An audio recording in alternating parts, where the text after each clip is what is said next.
los estimadores. Por todo lo anterior, podemos decir entonces que el muestreo probabilístico es la forma de seleccionar una muestra lo suficientemente representativa de una población cuya información permita inferir las propiedades y características de toda la población cometiendo un error medible y acotable. Para el muestreo no probabilístico se tiene que... Ese es el muestreo probabilístico. El muestreo no probabilístico también nos menciona cómo vamos a elegir a nuestra muestra. Pero en este caso tenemos que pensar que no todas las personas, no todos los individuos van a tener la oportunidad de ser seleccionados, ¿ya? No se va a dar esta posibilidad a diferencia de la probabilística, ¿no? Generalmente usamos el muestreo no probabilístico cuando tenemos universos desconocidos o cuando estamos en una investigación exploratoria y queremos aplicar un primer acercamiento, probar, por ejemplo, nuestras encuestas, etcétera. También tenemos que ver que la forma como se van a seleccionar los elementos no van a ser representativos del universo y por tanto los datos no se pueden llegar a inferir o trasladar al 100% al universo del que estamos hablando. Esa es la diferencia, ¿ya? Y igual tiene, de todas maneras, igual tiene su componente de selección, ¿no? Siga. Es conveniente para una investigación exploratoria. No se tiene una lista de elementos que componen el universo que se quiere estudiar, o sea que no se tiene un marco de muestra o marco muestral. La forma como se seleccionan los elementos de la muestra no es representativa. No hay una probabilidad de selección. Y como la muestra no es representativa, no se pueden inferir los datos obtenidos en la muestra a la población. Con todo esto, el muestreo no probabilístico son una serie de técnicas de muestreo donde las muestras se seleccionan en un proceso que no brinda a los individuos de la población iguales oportunidades de ser seleccionados. Ahora, ¿cuáles Entre son sus principales ventajas se tiene que cuesta ventajas mucho del muestreo probabilístico estadístico? Primero, que cuesta menos dinero porque en lugar de ir a toda la población, vamos a hacerlo más barato, va a ser más rápido y no necesitamos, como decíamos, encuestar a todo. Y nos permite aplicar la matemática con cálculos estadísticos, ¿no? Que quiere decir, de la muestra puedo inferir resultados. Eso es en cuanto a sus ventajas. Sus desventajas, dice, existe la posibilidad de un sesgo. Acá tenemos que pensar que no siempre cuando vamos a encuestar estamos tomando en cuenta todas las probabilidades, ¿no? Por ejemplo, la matemática no va a tomar en cuenta si existe presión. Por ejemplo, si nos vamos al ejemplo de intención de voto, no va a ser lo mismo encuestar en el Chapare que en La Paz. A ver, ¿por qué creen que no sería lo mismo? A ver, ¿quién me puede decir una causa por la que no sería lo mismo aplicar una encuesta en el Chapare que aquí? ¿Quién tiene una idea?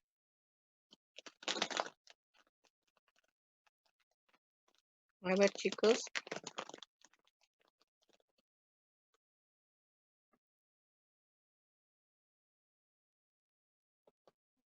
Voluntarios, involuntarios, otra vez. Dicen buenas tardes. ¿Cómo estás? A ver, ¿por qué no sería lo mismo? Por la cantidad de personas que habitan el lugar. En La No, Paz hay mayor, ¿no? no. Estamos hablando de sesgo. Dice, puede ver, además de que hay un margen de error, hay un sesgo. A ver, la matemática nos va a decir matemáticamente el grado de confianza y el grado de error, pero no nos garantiza que realmente los encuestados nos estén contestando con la verdad. En el Chapare hay más presión social. Entonces, al hacer la encuesta, si está el dirigente al lado mío, posiblemente yo voy a contestar como quiere el dirigente que conteste en mi encuesta, ¿verdad? Pero eso no quiere decir que realmente voy a votar así. Recuerden lo que pasó en el referéndum del 21F, ¿no? Se hicieron encuestas y por eso fue que se hizo tanta presión, porque el MAS pensaba que iba a ganar el referéndum. No vamos a decir que no hubo fraude. Lo que resultó fue que perdieron. Y ellos mismos no entendían por qué. Si sus encuestas les daban una tendencia favorable, lo que pasa es que muchas veces hay otros elementos que hacen que la persona no conteste adecuadamente. ¿Ya? Conteste otra cosa y luego haga otra. Entonces, hay una desventaja a veces también, ¿no? Implícita. Por eso siempre tenemos que pensar en todas las probabilidades para poner el mejor método de recolección de información. Lo bueno es que nosotros no vamos a hacer encuesta de intención de voto, porque sería un poco más complicado, ¿no? Nuestros temas son mucho más fáciles, entonces nuestra posibilidad de sesgo es menor. ¿Ya? Eso quiere decir sesgo. A veces también podemos sesgar la información de un grupo, digamos, justamente porque, por ejemplo, no tenemos Menos dinero, capacidad para es llegar más a todos rápido. los elementos de la población que han salido, ¿no?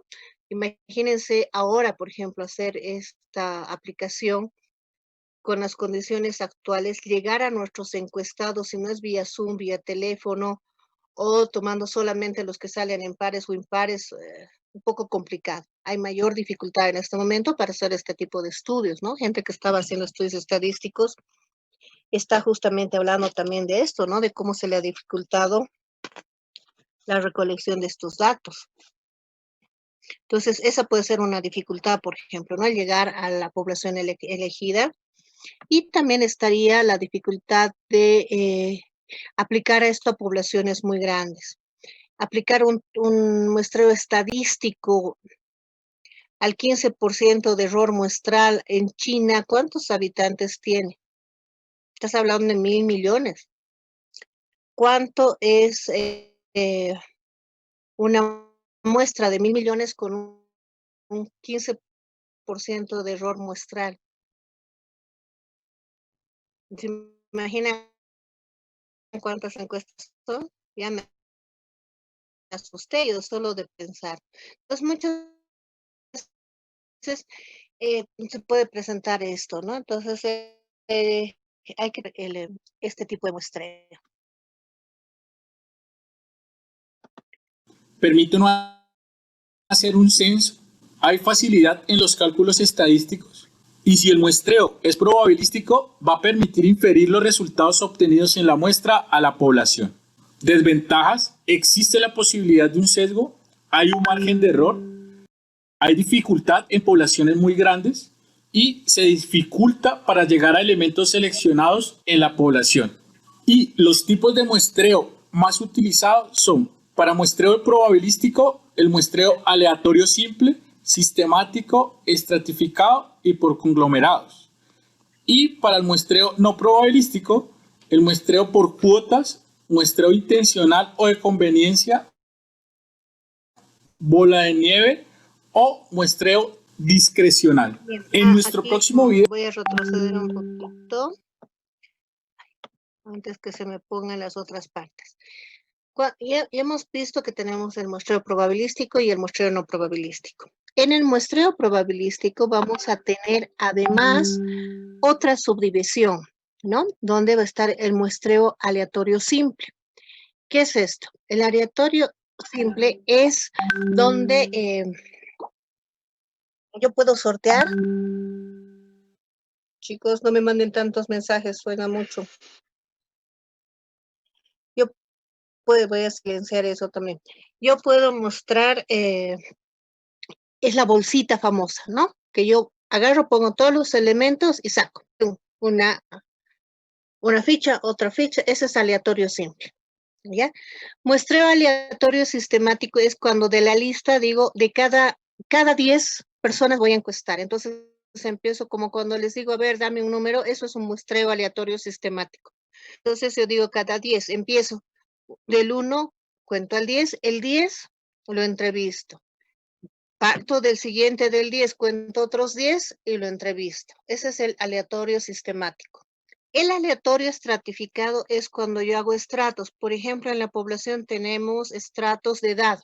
Entonces tengo que tener en mi muestreo la representación estratificada de, por ejemplo, si tengo 40 hombres, 50 mujeres, tiene que ser mi muestra representativa de 40 y de 50, ¿ya? Digamos, como ejemplo ese estrato, ¿ya? Y por conglomerados en este caso es por profesiones, por ejemplo. Necesito 5 médicos, 5 veterinarios, 5 esto, 5 esto. Entonces te estoy hablando de conglomerados, pero puede ser cualquier médico, puede ser cualquier veterinario. Por eso es aleatorio, ¿ya? Pero aquí estoy eligiendo por lugares. Ese es el muestreo probabilístico en esas 4 modalidades. En cambio, el muestreo no probabilístico, tenemos el muestreo por cuotas, ¿no? Es cuántos de cada clase, que no es lo mismo que el aleatorio por conglomerados, ¿no? Entonces yo voy poniendo, por ejemplo, del curso de los paralelos, del 1 de seminario de grado de tesis voy a tomar 5 se dan cuenta que es por cantidad, ¿no? Son cuotas de cada uno de los cursos. El muestreo intencional o por conveniencia es cuando yo decido a quién encuesto. Por eso se llama intencional o por conveniencia.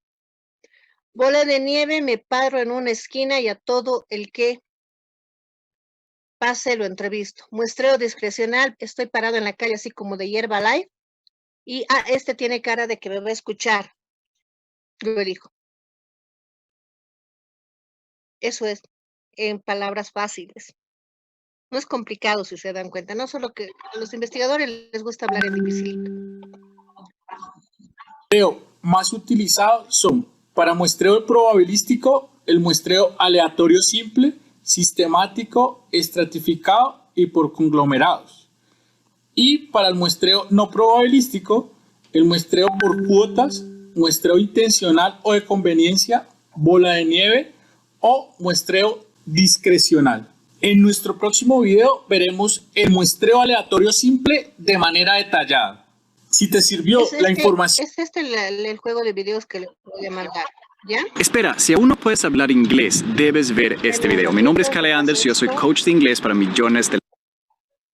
Hola a todos, hoy vamos a ver los conceptos y Cuando definiciones. llamamos al muestreo aleatorio simple, chicos, acuérdense de nuestra bolsita, ¿ya? Que tengan en su mente nuestra bolsita con nuestras fichas de dominó. En este momento, cuando estamos hablando de nuestras fichas de dominó, nosotros tenemos que pensar en dos formas de hacer el aleatorio simple. Sin reposición, ¿qué quiere decir esto? Yo saco la ficha de mi bolsita, la pongo en la mesa y esa es la fichita que yo voy a revisar y no la vuelvo a poner. Entonces, todas las fichas que están dentro de la bolsita tienen la misma probabilidad de salir. El muestreo con reposición es esa bolsita, saco la muestra, o sea, saco la fichita, le hago las preguntas, pero la vuelvo a meter a la bolsita. Y al volverla a meter a la bolsita, hay la probabilidad de que vuelva a salir. Es decir, tiene mayor probabilidad de salir. Por lo tanto, ya no es la misma probabilidad. ¿Se entiende?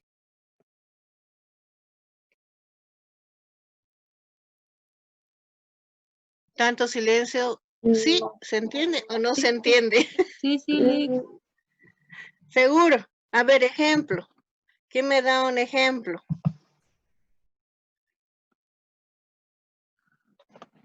¿Quién me da un ejemplito? Dicen que entiende, ya pues, dame un ejemplo. Que no sea con la bolsita, a ver, con otra cosa. Yo no he entendido, no sé si podría volver a explicar. Claro que sí. Decíamos, ¿se acuerdan de la bolsa inicial, no ve? De nuestras fichas de dominó. Las tengo en una bolsa. Están 50 fichas. Entonces voy a hacer un muestreo aleatorio simple, sin reposición. Meto la mano, saco la fichita, ¿verdad? Y la pongo a la mesa. Y a esa fichita que va a ser una persona, digamos, o un objeto, le hago la encuesta o le hago el estudio y la dejo en la mesa. Entonces, cada ficha que estaba dentro de la bolsa tiene la misma probabilidad de salir, ¿ya? Yo voy a volver a meter la mano, voy a sacar otra ficha y la voy a poner al lado de la fichita que ya estaba en la mesa. Y se quedan en la mesa. Silvia, pero ¿cuál sería, digamos, la Sí, utilidad de utilizar esto que no tenga reposición? O sea, ¿cuál sería el objetivo de esto? Es simplemente una técnica de muestreo. La Ah, ya. utilidad es que si tienes universos muy pequeños y vas a preguntarles a ellos mismos diferentes cosas, es mejor que sea con reposición. Si tus preguntas son excluyentes, entonces es mejor que sea sin reposición. ¿Ya? Okay. Depende del tipo de preguntas, pero así se llaman. Esto es la nomenclatura, ¿no? Entonces, si yo, por ejemplo, voy a ver intención de voto, voy a sacar mi fichita, la voy a poner a la mesa y ya no la repongo, porque si me vuelve a salir, se me va a generar un error, ¿verdad? Porque va a ser otro más que me dice que va a votar por el mismo partido. Entonces, en este caso no es conveniente que yo haga reposición de mi ficha. Pero si mis preguntas, las primeras preguntas van a ser, por ejemplo, a ver, si les gusta comer hamburguesas, y mi segunda pregunta es ¿con qué comen las hamburguesas? O mi segundo estudio va a ser con qué les gustaría comer las hamburguesas. En ese caso sí, porque estoy preguntando cosas diferentes. Y no va a haber una duplicidad del dato. Entonces ahí puedo usar un muestreo aleatorio simple con reposición, ¿no? Y también el otro criterio es la cantidad de gente que tengo para entrevistar, pero hay que tener siempre esto en mente, ¿no? Cuando ustedes diseñen, piensen en estos elementos. Generalmente, para proyecto y trabajo dirigido, usamos muestreo aleatorio simple sin reposición, ¿no? El que ha sido encuestado y chao, listo. No lo vuelvo a poner a mi bolsita. Entonces, cuando ustedes piensen, van a usar se van a dar cuenta porque es el más fácil. Este es un complejo estadístico ya para realmente hacer una tesis o para gente que hace estudios a profundidad, ¿no? Que está metido en investigación 100%. Yo les aconsejo siempre usar más sencillo. Entonces, y además excluyente. Sigamos. Vamos a tener un break, por favor, en unos 5 minutos, de unos 15 minutos para que ustedes puedan ir a tomar tecito. Yo voy a ver qué está pasando con mi conexión de internet y volvemos, ¿ya? Terminamos de ver esto y vamos a tener un break. Que se necesitan para entender el muestreo aleatorio simple, sin reemplazo y con reemplazo. Tenemos que el muestreo aleatorio simple sin reemplazo se trata de un tipo de muestreo de unidades elementales. Consiste en obtener la muestra unidad a unidad de forma aleatoria sin reposición a la población. O sea que esta unidad o elemento seleccionado ya no vuelve a la población, ya queda por fuera. El orden de colocación de los elementos en las muestras no interviene, es decir, que muestras con los mismos elementos colocados en órdenes distintos se consideran iguales. Eso quiere decir que el orden con que se colocan los elementos o unidades seleccionados para la muestra no tiene una importancia. Es un procedimiento de selección con probabilidades iguales. Todas las unidades de la población van a tener la misma probabilidad de pertenecer a la muestra. O sea que todas las unidades o elementos de la población tienen la misma probabilidad de ser elegidas. O sea que todas las muestras son equiprobables. También supone la existencia de homogeneidad en los valores poblacionales de las características de interés. O sea que supone un comportamiento homogéneo en los valores de las variables o características a medir. Y este muestreo es recomendable cuando la población no es numerosa y las unidades se concentran en un área pequeña. Por lo anterior, el muestreo aleatorio simple sin reposición es un procedimiento de selección de una muestra con probabilidades iguales de una población, que consiste en obtener la muestra unidad a unidad de forma aleatoria. Muy bien, vamos a quedar aquí, por favor, 15 minutitos y nos volvemos a unir, les mando otro link. Voy a ver qué está pasando con mi internet. Y también les voy a pasar esto para que lo estén repasando. Y si tienen dudas, me pregunten, por favor. Necesito que ustedes también interactúen, ¿ya? Les mando. Ok, gracias. Clic. Clic. Y